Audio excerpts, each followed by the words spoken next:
Hello, hi there, lovely Aquariuses. I do hope that you're well, and welcome to my channel. My name is Bella, and most people know me as Bella, the Secret Psychic. And how I work is I work with my spirit guides. That's how I do all of my readings. And sorry, I just got distracted. Did you see that? There was like a little orby thing, but anyway, that sometimes happens. So go back and watch it. You'll see this one just kind of floated in and then floated out again. So anyway, how I work. So I got completely distracted. As I work with my spirit guides. If you'd like to know more about me and my services, look below. And this is your June love forecast for 2017. So, how I work is I work with my spirit guides. So it's me kind of translating what it is that they want you to know in a very general way to help you to navigate through this month successfully. And how they start your month in June like this. It feels to me that you are deliberately trying to distract yourself when it comes to your love life. It feels to me that something is bothering you, so much so that you actually don't want to be thinking about it. So you could be in a relationship where there's some dissatisfaction or they're not doing something and it's bothering you, and instead of sort of nagging about it or sort of getting eaten up by it, you're deciding basically that you're just going to distract yourself. But almost like if you do that, it will go away or it will sort itself out. And the same if you're waiting on somebody or you're waiting on your love life just to improve in general because you're single. You are basically just not trying to live in the love space because you're kind of like, I just can't deal with it. So I'm just going to put my efforts into other things. So this will be, you'll focus on work more. You're going to focus on your personal development. Whatever this is, you're heavily distracting yourself in that first week. You're just like, nope, I can't think about it because actually when I think about it, it brings me to a low place. I feel dissatisfaction. And because of that, I'd rather not live in that place. You want to be optimistic, basically. So you're distracting yourself for a purpose. And you kind of do that for the first 2 weeks because it feels to me that nothing is happening the way that you want it to be. So there is this void, there is this stagnation, there is this kind of nothingness. And you, in a way, even though distraction sometimes is avoiding something, you are kind of giving yourself a bit of service by putting your efforts into things that you do have control over. And I have to say that whatever it is you do put your mind to, so job, work, career, personal development, learning, study, actually that super pays off for you. So in a way, see that as a bit of a gift in another element of your life, but in your love life, nothing much is happening, or nobody is doing what you want them to do, whether you're in a connection or not. And so you might as well put your efforts elsewhere, because pretty much for the first 2 weeks, I have to say, you feel like this. You feel like, what am I going to do? So I might as well put my attention on myself. I think it's the right thing to do. So I have to say, guys, your first couple of weeks, it is a bit all about you, very necessary, but your love life is pretty much dull as dishwater. And there's not much you can do about it because really pretty much it has to come from either the other person recognizing that you are not giving a tooting hoot at this moment in time, that you're not going to give them your energy, you're not going to give them your time because actually they're wasting your time. They're not fulfilling your needs. And sometimes we have to fulfill our own needs, don't we? And if you're single, again, you're just like, I'm just fed up with people. I'm just fed up of time wasters. I'm fed up with people not committing or not doing or not being brave enough or whatever this is. You're just like, I'm over it. That's the feeling I'm getting, guys. You're just like, I'm over it. That's what my guides are trying to explain. You're just like, no. But like I said, it works to your advantage. You get other things in your life flow brilliantly.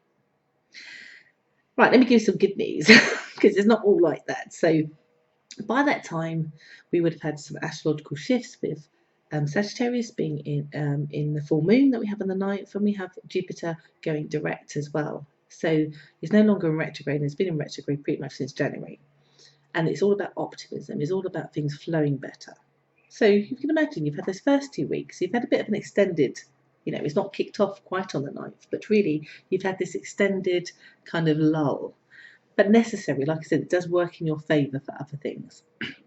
But in the 3rd week, it feels like the very person that you've been wanting to do more starts to recognise that they've taken the eye off the ball. They're very much in that third week. Do something about it. And in particular, if you're single and perhaps you've been hoping to reconnect with somebody, an ex, or start something off with somebody, and they've gone a bit quiet, and you're like, oh, I'm over this now. It's in that third week that actually they are now worried that you haven't given them attention. In fact, the way it's been shown to me, considering it was like nothing, in the third week, it's like trumpets being blown. It's like, I'm here, don't forget about me, or somebody, if you're single, somebody waving to get your attention. And they do it in like a really nice, but I would say maybe dramatic, over the top kind of way. Because actually, I think they do need to do that, because your head is somewhere else now. You just don't care. And the fact that you don't care means that they have to do more to get your attention. But it is like, I'm here. I'm here to rescue you. I'm here to do the right thing. I'm sorry. And they are sorry. And so you can stop being distracted and you can turn your attention to them and say, what do you want? And what they have to say to you is music to your ears. To the point where some of you were like, because you've been distracting yourself, basically you've been suppressing your own emotions. So then when you hear them say something nice to you, you just cry because you're so happy. All that suppression comes out because in a way you'd kind of lost hope. And so the fact that they bring hope back to you by their words and their actions, you're just euphoric about. So long-term relationship, you're like, finally, they're noticing me. Then we can get back on track. This is not a boring, loveless relationship. It's actually, there's more there, and they've got plans, and they want to say how much they love me. And I've missed hearing that.